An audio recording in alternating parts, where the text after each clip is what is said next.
അപ്പോൾ ഒരുപാട് നാളുകൾക്ക് ശേഷം നമ്മൾ വീണ്ടും കൃഷി പരിപാടികളൊക്കെ ഒന്ന് തുടങ്ങുകയാണ്. അപ്പോൾ അതിനായിട്ട് ഞാൻ സീഡ്ലിംഗ് ട്രേ മേടിച്ചിട്ടുണ്ടായിരുന്നു. അതിലോട്ട് അത്യാവശ്യം നല്ല രീതിയിലൊരു പോട്ടി മിക്സ്ചർ ആഡ് ചെയ്തു. ഈ പോട്ടി മിക്സ്ചർ അത്യാവശ്യം നിറയുന്ന രീതിയിൽ തന്നെ ആഡ് ചെയ്തതിന് ശേഷമാണ് നമ്മൾ സീഡുകൾ ഇടുന്നത്. ആ സീഡുകൾ ജസ്റ്റ് ഒന്ന് വെച്ചതിന് ശേഷം അതിന് മേലെ കുറച്ചുകൂടി പോട്ടി മിക്സ്ചർ ആഡ് ചെയ്യാം. അപ്പോൾ അത് ആദ്യമായിട്ട് ഞാൻ എടുത്തിട്ടുള്ളത് വാട്ടർ മെലൺ ആയിരുന്നു. ഓക്കെ, അതുപോലത്തെ തണ്ണിമത്തൻ വിത്ത് എല്ലാം തന്നെ ഹൈബ്രിഡ് വിത്തുകളാണ് എടുത്തിട്ടുണ്ടായിരുന്നത്. അതിനുശേഷം കുറച്ച് മണ്ണ് കൂടി അതിൽ ഇട്ട് കൊടുത്തിട്ടുണ്ട്. അതിനുശേഷം മുരിങ്ങക്കായുടെ വിത്തുകളായിരുന്നു, മുരിങ്ങയുടെ വിത്തുകൾ, പിന്നെ വെള്ളരി എല്ലാം തന്നെ ഹൈബ്രിഡ് സീഡുകളായിരുന്നു കേട്ടോ. ഓൺലൈനായിട്ടാണ് ഞാൻ മേടിച്ചിട്ടുണ്ടായിരുന്നത്. അപ്പോൾ വെള്ളരിയുടെ സീഡുകൾ, അതുപോലെ തന്നെ വഴുതനങ്ങയുടെ സീഡുകളുണ്ടായിരുന്നു.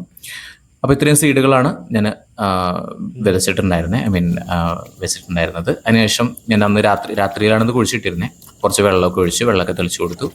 എന്നിട്ട് നെക്സ്റ്റ് ഡേ ഒരു ക്യൂരിയോസിറ്റി ഉണ്ടായിരുന്നു. നെക്സ്റ്റ് ഡേ വന്നു. അപ്പോൾ നെക്സ്റ്റ് ഡേ ഒന്നും മുളച്ചിട്ടുണ്ടായിരുന്നില്ല. എഗൈൻ വെള്ളമൊക്കെ കുറേശ്ശെ ഇങ്ങനെ ചാറി കൊടുത്തു അതിലോട്ട്.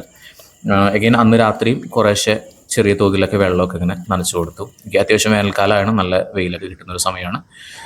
മൂന്നാമത്തെ ദിവസം മുളയൊന്നും വന്നിട്ടില്ല. ചെറിയ തോതിൽ എന്തൊക്കെയോ അവിടെ മൂവ്മെൻറ്റും കാര്യങ്ങളൊക്കെ കാണുന്നുണ്ടായിരുന്നു. പക്ഷേ നാലാമത്തെ ദിവസമായപ്പോൾ അത്യാവശ്യം ചില സീഡുകളൊക്കെ മുളച്ച് വന്നിട്ടുണ്ടായിരുന്നു. സോ അത് കാണുമ്പോൾ തന്നെ ഒരു കണ്ണിന് ഭയങ്കരമായിട്ടുള്ളൊരു കുളിർമയും കാര്യങ്ങളൊക്കെ ആയിരുന്നു.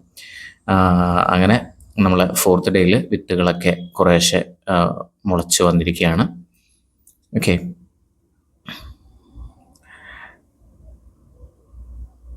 ചില വിത്തുകൾ പല ഡിഫറെൻ്റ് ആയിട്ടുള്ള വിത്തുകളായതുകൊണ്ട് ചിലത് മുളച്ചിട്ടുണ്ട്, ചിലത് ടൈം എടുക്കുന്നതാണ്, ചെറിയ തോതിൽ ടൈം എടുക്കുന്നതാണ്.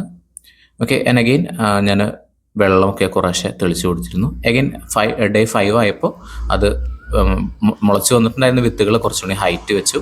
അതുപോലെ തന്നെ പുതിയ കുറച്ച് വിത്തുകൾ കൂടി അവിടെ മുളച്ച് വന്നിട്ടുണ്ടായിരുന്നു. പിന്നെ അങ്ങനെ മുള പൊട്ടി തുടങ്ങുന്നതൊക്കെ നമുക്ക് കാണാനായിട്ട് പറ്റും. അപ്പോൾ അതും വെള്ളത്തിൻ്റെ കുറച്ചൊരു ഡെഫിഷ്യൻസി ഉണ്ടായിരുന്നു. ഞാൻ കുറച്ച് വെള്ളമൊക്കെ ഒഴിച്ച് കൊടുത്തിട്ടുണ്ടായിരുന്നു. ഓക്കെ, അന്ന് നൈറ്റും ഇതുപോലെ തന്നെ വെള്ളം ഒഴിച്ച്, ഞാൻ പറഞ്ഞു വേനൽക്കാലമാണ്, അപ്പോൾ അതുകൊണ്ട് തന്നെ അത്യാവശ്യം വെള്ളം കുറച്ച് ആവശ്യമാണ്.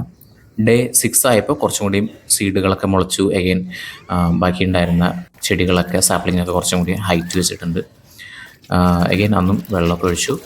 2 നേരം വെള്ളം തെളിച്ചിരുന്നു. ഇപ്പോൾ ഈ സീഡ്ലിംഗ് ട്രേ ആയതുകൊണ്ട് തന്നെ, ഇപ്പോൾ ഡേ 7 ആണ്, സീഡ്ലിംഗ് ട്രേ ആയതുകൊണ്ട് തന്നെ പെട്ടെന്ന് തന്നെ ഡ്രൈ ആയി പോകും. അപ്പോൾ അതുകൊണ്ട് തന്നെ നമുക്ക് രാവിലെയും വൈകിട്ടും എന്ത് ചെയ്യണം, വെള്ളം നനയ്ക്കണം. അതിനുശേഷം ഞാൻ നെക്സ്റ്റ് ഡേ സീഡ്ലിംഗ് ഒക്കെ എടുത്തിട്ട് ഒരു പോട്ടിലോട്ട് ഗ്രോയിങ് ബാഗിലോട്ടാണ് ഞാൻ വെച്ചിട്ടുണ്ടായിരുന്നത്.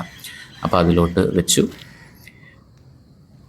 അങ്ങനെ ചെറിയ തോതിൽ ഈ കോഴിമുട്ടയുടെ തൊണ്ടുണ്ടല്ലോ, അതിൻ്റെ തൊണ്ട് ഇങ്ങനെ ജസ്റ്റ് ഇങ്ങനെ നുറുക്കിയിട്ട് അതിങ്ങനെ ഇട്ടിട്ടുണ്ടായിരുന്നു. പൊടിച്ചിട്ടൊന്നും ഉണ്ടായിരുന്നില്ല, പൊടിക്കുന്നതാണ് ശരിക്കും നല്ലത്. ഞാൻ ജസ്റ്റ് ഇങ്ങനെ ഇട്ടിട്ടുണ്ടായിരുന്നു.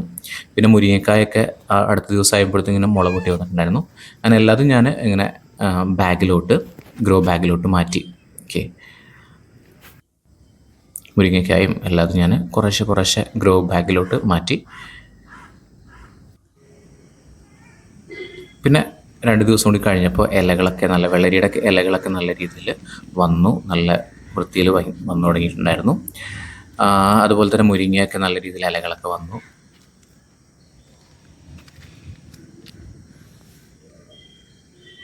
മുരിങ്ങയുടെ ഇല അത്യാവശ്യം നല്ല രീതിയിൽ വന്നിട്ടുണ്ട്.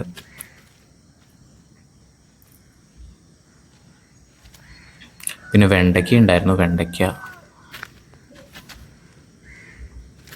ഇത് വെള്ളരിയുടെ വിത്തുകളാണ് ഇതൊക്കെ. ശരിക്കും 2 എണ്ണമൊക്കെ ചെയ്യാൻ പാടുള്ളൂ, ഞാൻ കൂടുതൽ ചെയ്തിട്ടുണ്ടായിരുന്നു. അങ്ങനെ ഒരാഴ്ച കഴിഞ്ഞതോടുകൂടിയിട്ട് നമ്മുടെ ചെറിയ തോതിൽ മുളകൊക്കെ മുളച്ച് വന്നിട്ടുണ്ടായിരുന്നു. എല്ലാതും ഞാൻ എല്ലാ സീഡുകളും വിതച്ചിട്ടുണ്ടായിരുന്നു. ഓക്കെ, അപ്പോൾ എല്ലാതും ഞാൻ വീഡിയോയിൽ ഉൾപ്പെടുത്തിയിട്ടുണ്ടായിരുന്നില്ല. മുളക് മുളച്ചു, പിന്നെ പലതരത്തിലുള്ള മുളകുകളുണ്ടായിരുന്നു. വെള്ളമുളക് ഉണ്ടായിരുന്നു, അതുപോലെ തന്നെ പച്ചമുളക് ഉണ്ടായിരുന്നു. പിന്നെ നമ്മുടെ വെണ്ടയ്ക്ക ഒരുപാട് കായ്ച്ചിട്ടുണ്ടായിരുന്നു. പക്ഷെ എനിക്ക് പൊട്ടിക്കാനൊരു മനസ്സ് വന്നില്ല. അപ്പം അതുകൊണ്ട് തന്നെ വെണ്ടയ്ക്ക അതുമേൽ തന്നെ നിന്നിട്ട് അത്യാവശ്യം മൂത്തു, അതുപോലെ തന്നെ ഉണങ്ങി. എന്നിട്ട് അതിൽ ഞാൻ സീഡ് എടുത്തു.